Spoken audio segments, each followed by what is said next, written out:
we would be moving straight into our youth-led roundtable discussion on skill building and with youth leaders. Thank you, Abolaji. Good morning, good afternoon, good evening, everyone, depending on where you're joining us from today. To all of you, welcome to this positive youth development session where we'll focus on skill building with young leaders. Reflection from YouthLead and beyond. Although we will not have a Q&A session at the end, there's always a way for all of us to engage here. So I do encourage you to write in the chat, really to have your voices heard there. Let's really just get this session alive together and make sure we all make the most out of it. So how about we all started by saying hello in our language in the chat?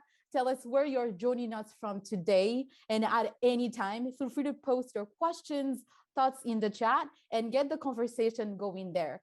If we do have time at the end, but we'll of course address those at the end. My name is Gaëlle, and I'm a Youth Engagement Fellow for the YP2LE, and I'll be moderating the roundtable discussion today with our three amazing speakers, Philbert Aganyo from Kenya, Tanya Lallmon from Mauritius, and Chiranthi Senanayake from Sri Lanka. You'll get to know them in a minute, but before then, I would love to tell you a little bit about the why behind this session. Why are we even having this session in the first place? So the goal really is that by the end of this session today, we will all see first examples of how leadership programs like YouthLead and beyond can impact the professional and personal pathways of young people. Second, we'll see specific skills from youth leadership programs that can be transformative or impactful. And third, we'll see areas where young people think more investment or attention is needed for youth skill building. So great. Before we hear from our three wonderful speakers, I just want you to know that this session is being recorded and the recording will be available later at youthlead.org. In case you do not know what YouthLead is all about and how to join YouthLead, actually, make sure you stay until the end because we'll get to talk a little bit about that at the very end. So yeah, our first speaker for this session is Philbert Aganyo from Kenya. So excited for Philbert to join us today. Philbert is a former YouthLead ambassador and peer advisor. He's a very, very, very engaged Kenyan youth leader who is passionate about youth leadership and youth engagement in Africa, but also globally. Philbert has served as a mentor to his peers and advised YouthLead on the launch of its new mentorship initiative in 2021. And currently, Philbert is working as an independent consultant for a nonprofit called Nairobi Trust based in Nairobi, Kenya. Philbert, we're so excited to have you here. And because our session today is all about skill building with young leaders, I would like to turn to you, given that your journey is such a great example of what skill building really does to young leaders like yourself. So we would love to hear your story, Philbert. Can you start off by telling us a little bit about your experience as a YouthLead ambassador and how has being a mentor, how has being a member of YouthLead impacted you professionally? Philbert. Thank you so much, Gaëlle, and allow me to say it's a real honor to be here. I want to apologize in case my background could be noisy. I wasn't able to get to the house in good time, but this session is really important. That's why I needed to just take a stop somewhere and have it and get to network with people. So back to your question, Gaëlle. My experience about being a youth ambassador has been like an eye-opener. It's been a real good journey for me because it's in a nutshell. Let me just say, I've been able to think globally and act locally. You get the global concepts because of this big network that you have of young people, other change makers across the globe, and you tap into those networks and the opportunity to learn with them, and then you bring that into the local context. And so, if thinking globally and acting locally could be personified, that is what YouthLead was for me. I don't know whether you want me to jump into the professional dimension as well, but allow me to just highlight a little bit. Professionally, YouthLead has exposed me. Sometimes we take for granted meeting and interacting with very senior people, especially from the humanitarian field. Personally, my field is community development and international development as well. That is a real passion that I have. And when YouthLead gave me an opportunity to interact with high-level USAID officials, some of them are no longer in Kenya, but I was invited a number of times to the US Embassy in Nairobi to attend events. I did not take those for granted. I attended every single event, and we were able to collaborate on some of the virtual calls that we had. And that exposure has actually borne fruit. Allow me to mention two professional career development examples that YouthLead has directly granted to me. I was able to sign up as a member, or rather as a learner, within the African Civic Engagement Academy, thanks to a recommendation that was given to me by a very high-level USAID official. And then secondly, because of another recommendation that I received, I have been able to boost my career. Right now, I've been granted a contract as a consultant with an organization that is based in the US, but with the operations in Kenya. Allow me not to mention the organization for now, but that kind of exposure to interact with high-level organizations and high-level individuals. Young people, sometimes our focus is on what brings money to our pockets. And I would say, without even flinching, in Africa, if you want to bring in a program, the first thing that many young people will ask, especially those that you meet, would be, what is the worth for me? Does it actually give me money? What is the financial gain for me from that? Of course, it might not be a complete narrative, but that is the real essence. And so YouthLead, the interaction and the referrals and the networks that I've been able to build have directly given me a boost in my career, in that now I've been signed up as a consultant and I'm going to be working for this organization that is based in the United States, but with activities in Kenya for a period of about 9 months. Those to me are very, very meaningful contact and professional development opportunities that being a YouthLead ambassador has given to me. Of course, let me mention, even as I sign off, that without YouthLead, I don't think I could have been able to get those opportunities. Thank you so much, Gaia. Amazing, amazing. Thank you so much, Philbert. Thank you so much, really, for all these personal insights, and especially for being so open to share with us how impactful leadership programs such as YouthLead has been to you in your professional journey. But now I would love to gear towards, a more professional, like the personal side, not professional, because I've been mentioning a lot about the professional, which is amazing. But now, has there been any outstanding personal impacts you would like to share with us too? Thank you so much. When I mentioned professional development, I first of all alluded to the career opportunities that it presented. But at a personal level, I've been able to learn. I've been able to unlearn some things. Learning is not just about taking in. It's also about the ability to to unlearn or to remove some of the bad narratives that you may have, harbored. And to me, what I like so much is I also got an opportunity to become a YouthLead peer advisor. After I served as an ambassador, I was also privileged to serve as a peer advisor to the YouthLead ambassadors that served in the most recent cohort. And working with people from different time zones and getting to, the time zone issue has always been a big problem. But I had a YouthLead peer advisor from Venezuela. I had another one from Mozambique, and all these are in different time zones. I was privileged to have one from Kenya, and I remember the interactions were both formal and informal, because we could sometimes also chat on WhatsApp.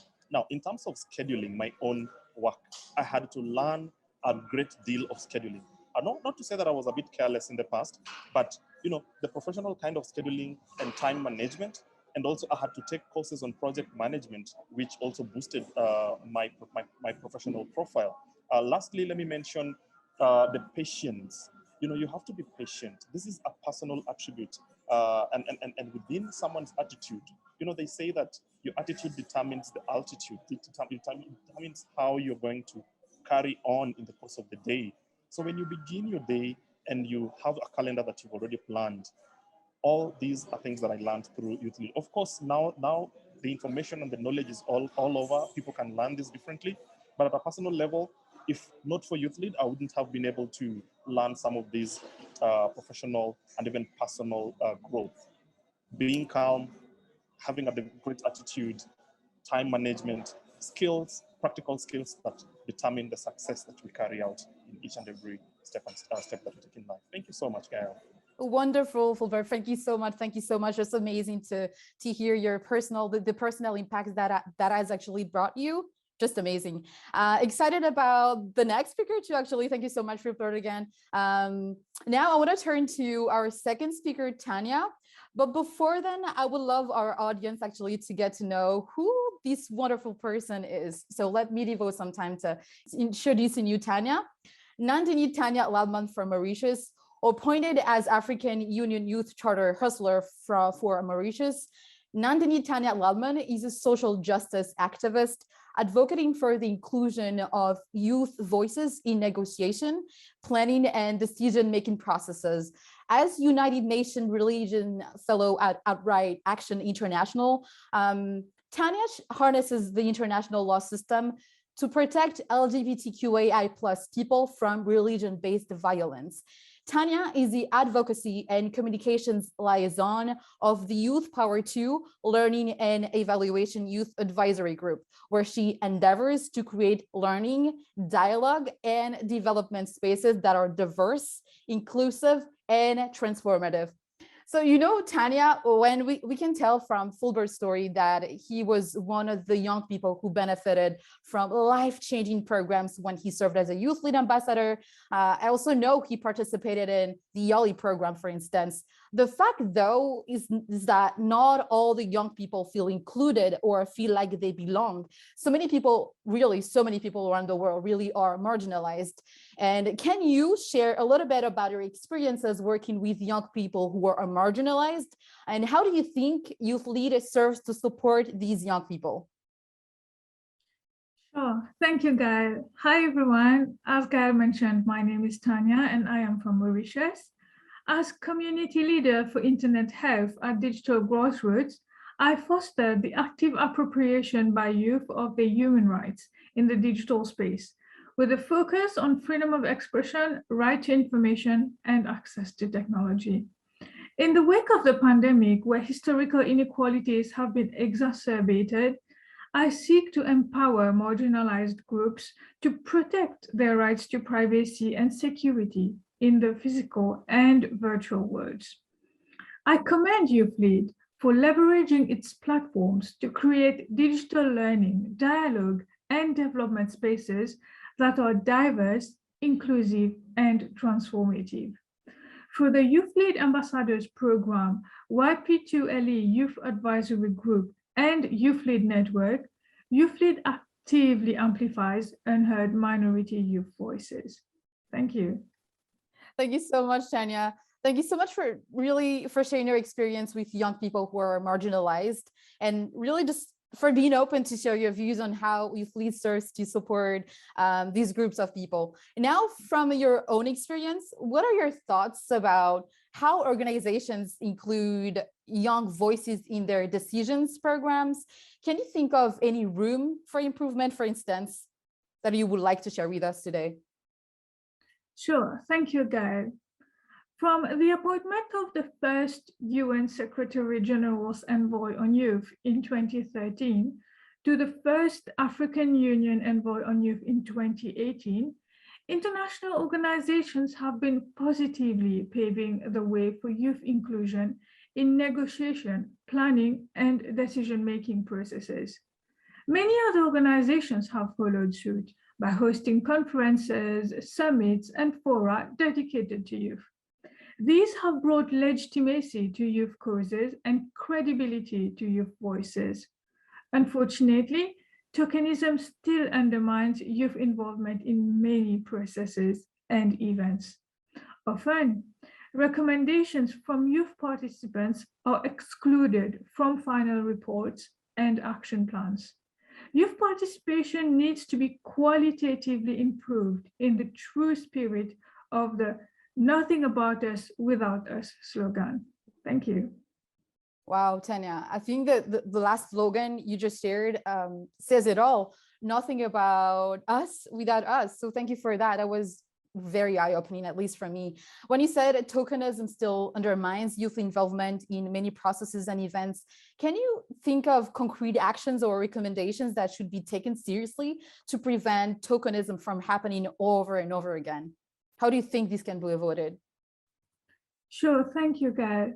I believe that tokenism can be effectively combated by improving the qualitative participation of youth in any event, be it negotiation events, planning events, or processes and decision-making steps. It would be helpful if the recommendations that young people make could actually be taken into account and included in the action plans and the follow-up reports that result from those events. As a young person myself, I have been called to contribute my insights to many processes and many consultations with regards to youth involvement. Unfortunately, when the final documents were printed, I couldn't see any of my own contributions, nor that of my other youth peers. So we did feel that, yes, we were given a seat at the table. And of course, I do believe that representation is important, but it's also important for that representation to be translated into action. I do feel that we have made a lot of progress. And of course, as young activists today, we stand on the shoulders of giants who have come before us. But now it is our turn to actually work harder so that the representation that we have been bestowed upon can be actually translated into meaningful action so that tokenism doesn't exist when it comes to youth involvement anymore. Thank you. Wow, very powerful. Thank you so much, Tanya. Thank you so much. And I'm glad you mentioned about the tokenism approach because this is a great transition to what our third speaker, Chiranthi, is going to cover too. Chiranthi actually has a very solid view on how tokenism approach is being addressed by the PYD, or Positive Youth Development Framework. So everyone, let's just get to know who the wonderful Chiranthi is. Chiranthi Senanayake is a youth empowerment incubation advocate and international sustainable development law researcher. Expanding upon 11 years of community service in the youth development sector of South Asia, she ventured to establish HYPE Sri Lanka, which is the country's first and only youth empowerment incubator, at which she currently serves in the capacity of founder. Chiranthi engaged with YouthLead as a YouthLead ambassador from 2020-2021. So Chiranthi, my first question to you is actually related to your work in positive youth development. How has implementing positive youth development impacted your work concretely? We would love to hear your story, but I also want to acknowledge that not everyone is familiar with PYD or positive youth development. So I would appreciate it if you could also explain in your words what PYD is. Of course. Firstly, thank you so much, Kyle, and the other organizers of this learning symposium for giving me this opportunity. I think personally for me, it's an honor to speak in front of so many international and national stakeholders who are already promoting holistic youth development globally. So to answer your question, I think let me first briefly define what positive youth development is for the benefit of the audience. So positive youth development is a signature approach which was developed by USAID together with YouthPower Learning, which advocates for providing young people with 4 dimensions. So the first is access to assets, opportunity for agency is the second. Thirdly, we have opportunity for contribution. And fourthly, providing enabling environments. So through such a provision, this approach encourages young people to be healthy, productive, and engaged. So we see from that definition of positive youth development that this is a development approach which encourages and empowers youth-led youth development, where young people are not recipients of their development, but rather actors of their own development. So I was exposed to positive youth development during my tenure as a former YouthLead ambassador. And it has actually assisted me to really reshape this ideology called youth empowerment incubation, which is an alternative development approach my team and I are trying to mainstream through HYPE Sri Lanka, which is the country's first and only youth empowerment incubator. Now, to tell you a little bit about what Youth Empowerment Incubation is. So Youth Empowerment Incubation actually advocates for parallel participation of young people, both in top-level youth development processes like policy formulation, system creation, and also the active participation in community-level leadership. So through such an approach, what we try to do is we actually try to solve three main problems that we observe in the youth development ecosystems of Sri Lanka.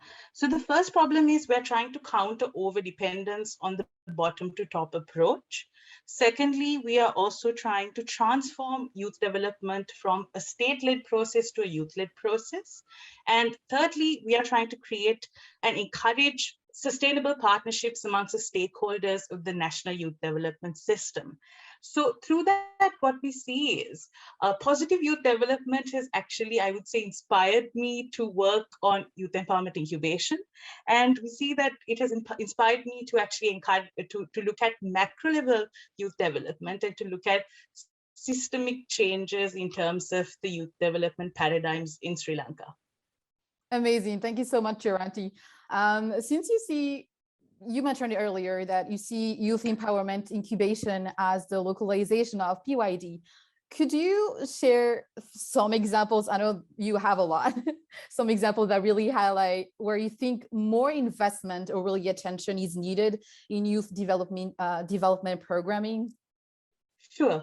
So I think the best way to highlight the areas in which maybe rethinking and greater investment is needed, I would like to share two examples of projects, macro level projects that we carry out through HYPE Sri Lanka. So the first example is the HYPE Policy Tank. So this is a completely volunteer-run, non-partisan, independent think tank, which actually encourages youth participation in the policy formulation cycles and systems of Sri Lanka. And also the second example is Project Nexus. So Project Nexus is actually a cluster-based networking platform, which actually encourages stakeholders of Sri Lanka's youth development system to network through an inter-cluster approach and an intra-cluster approach. So through that, we are trying to actually counter stakeholders working in isolation on their own projects so that there is greater collaboration. So I think these examples actually prove to us that just as much as we focus on empowering individual young people, it is also important for us to focus on either increasing the sustainability or replacing existing systems for youth development, and also increasing the capacities of existing stakeholders. And why I highlight that is because I feel that sustainable youth development cannot be achieved through unsustainable systems. So that's why I think that there are three areas which require rethinking and investment in terms of youth development. So the first area is making sure that youth empowerment and youth development is a youth-led process, that young people are actors of their own development. And secondly, we also see we should encourage youth participation in top-level youth development processes just as much as we encourage community-level participation. And finally, is also creating sustainable partnerships amongst existing stakeholders and improving their capacities. Thank you. Amazing. Thank you so much, Chiranthi. Again, thank you so much, Philbert, Chiranthi, and Tanya for sharing your great story, your valuable insights, and really your eye-opening recommendations on today's session. I'm still going back to you, to the three of you in a minute. But before then, as I promised when we started this session today, I'm going to share actually with you quickly what YouthLead is and how you can join and be engaged in this youth network, just like our three amazing speakers today. So YouthLead started as an activity under the USAID funded YouthPower Learning Project. It is a global platform that offers a great opportunity for young change makers aged 15 to 35 years old from different countries, as you can tell. I like to think of it as a great skill building hub where you can see updates about youth-related events, find funding opportunities, resources, and more. And I just really encourage you to visit our website, youthlead.org, to find out more, and feel free to connect with us by email as well. Now back to you, Philbert, Chiranthi, and Tanya. If there is one message that you absolutely want our audience to leave this session with today, in one sentence, what would that thing be? Should I begin or would Sure, Philbert Chiranthi. like to go ahead? Go for Sure. it. I think the last or rather the final message that I would like to share is any project that we're carrying out in the name of youth development should actually be youth-led and facilitate youth-led initiatives so that young people are active leaders of their own development and are not mere recipients of their own development. Thank you. Amazing. Thank you. Tanya, you want to go for next? Sure. Thank you, Gael. As we collectively recover from the pandemic, I encourage youth to leverage the power of traditional and social media, as well as platforms such as YouthLead, to amplify the voices of their peers who are unheard, to ensure their inclusion and meaningful participation to positive youth development. Thank you. Amazing. Thank you so much, Tanya. Philbert?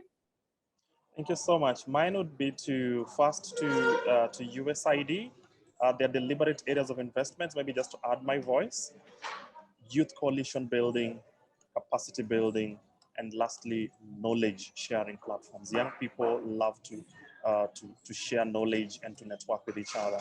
One parting shot to the young people: it is never too late to do that which is right. I'm quoting Nelson Mandela.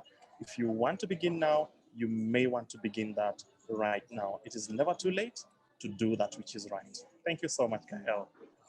Wow, thank you so much, Philbert. And again, to the three of you, thank you so much for your wisdom. And I also appreciate every one of you today who attends this session as well. Again, know that a recording will be made available to all of you on youthlead.org to check later on. And all right, my name is Gail, and you just attended this session about skill building with young leaders with Philbert, Tanya, and Chiranthi. I hope you enjoy the next session of this symposium, but until then, please stay safe and stay awesome wherever you are in the world.